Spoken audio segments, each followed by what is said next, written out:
ನಮಸ್ಕಾರ. ಹುಬ್ಬಳ್ಳಿ ಧಾರವಾಡ ಕಮಿಷನರೇಟ್ ವ್ಯಾಪ್ತಿಯಲ್ಲಿ ಹೋಳಿ ಹಬ್ಬ, ರಂಗಪಂಚಮಿ ಮತ್ತು ರಂಜಾನ್ ಹಬ್ಬಗಳನ್ನು ಅತ್ಯಂತ ಶ್ರದ್ಧಾಭಕ್ತಿಯಿಂದ ಮತ್ತು ವಿಜೃಂಭಣೆಯಿಂದ ಆಚರಣೆ ಮಾಡ್ತಾ ಇದ್ದಾರೆ. ಇದರ ಹಿನ್ನೆಲೆಯಲ್ಲಿ ಈಗಾಗಲೇ ಪೊಲೀಸ್ ಇಲಾಖೆ ಆ್ಯಂಟಿ ಸೋಷಿಯಲ್ ಎಲಿಮೆಂಟ್ಸ್ ಮೇಲೆ ಅಗತ್ಯ ಮುಂಜಾಗ್ರತಾ ಕ್ರಮ ಕೈಗೊಳ್ಳುವಂಥದ್ದಿರ್ಬೋದು, ವಿವಿಧ ಇಲಾಖೆಗಳ ಜೊತೆ ಒಂದು ಸಮಾಲೋಚನೆ ಮಾಡಿ ಅಗತ್ಯ ತಯಾರಿಯನ್ನು ಮಾಡ್ಕೊಳ್ಳುವಂಥದ್ದಿರ್ಬೋದು, ಶಾಂತಿ ಸಭೆಗಳನ್ನು ಮಾಡುವಂಥದ್ದಿರ್ಬೋದು ಅತ್ಯಂತ ಅಚ್ಚುಕಟ್ಟಾಗಿ ಮಾಡಲಾಗಿದೆ.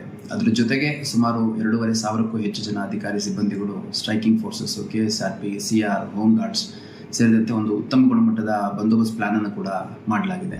ಇದ್ರ ಜೊತೆಗೆ ನಮ್ಮ ಹುಬ್ಬಳ್ಳಿ ಧಾರವಾಡ ನೆಲ ಏನಿದೆ ಇದು ಅತ್ಯಂತ ಸೌಹಾರ್ದತೆಯ ಮತ್ತು ಶಾಂತಿಯ ನೆಲೆಬೀಡು.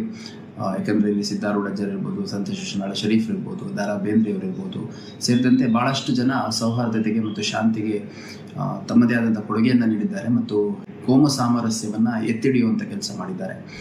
ಈ ಹಿಂದೆ ಗೌರಿ ಗಣೇಶ ಹಬ್ಬ ಮತ್ತು ಈದ್ ಮಿಲಾದ್ ಜೊತೆಗೆ ಬಂದಂಥ ಸಂದರ್ಭದಲ್ಲಿ ಕೂಡ ಅತ್ಯಂತ ಶಾಂತಿಯುತವಾಗಿ ಆಚರಣೆ ಆಗಿತ್ತು. ಹಾಗಾಗಿ ಈ ಸಂದರ್ಭದಲ್ಲಿ ನಾನು ಹುಬ್ಬಳ್ಳಿ ಧಾರವಾಡ ಅವಳಿ ನಗರದ ಮಹಾಜನತೆಗೆ ಮನವಿ ಮಾಡುವಂಥದ್ದು, ಪೊಲೀಸ್ ಇಲಾಖೆ ನಿಮ್ಮ ಸಂಭ್ರಮಾಚರಣೆಯ ಮತ್ತು ಎಲ್ಲ ರೀತಿಯ ಧಾರ್ಮಿಕ ಆಚರಣೆಯ ಜೊತೆಗೆ ಇದೆ, ಅತ್ಯಂತ ಶಾಂತಿಯುತವಾಗಿ ಸೌಹಾರ್ದತೆಯಾಗಿ ಆಚರಣೆ ಮಾಡಿ ಅಂತ ನಾನು ಮನವಿ ಮಾಡಲಿಕ್ಕೆ ಇಷ್ಟಪಡ್ತೇನೆ. ಮತ್ತು ಹೋಳಿ ಹಬ್ಬ, ರಂಗಪಂಚಮಿ ಮತ್ತು ರಂಜಾನ್ ಹಬ್ಬದ ಶುಭಾಶಯಗಳನ್ನು ನಾನು ವೈಯಕ್ತಿಕವಾಗಿ ಹಾಗೂ ನಮ್ಮ ಪೊಲೀಸ್ ಇಲಾಖೆ ವತಿಯಿಂದ ತಿಳಿಸಲಿಕ್ಕೆ ಇಷ್ಟಪಡ್ತೇನೆ.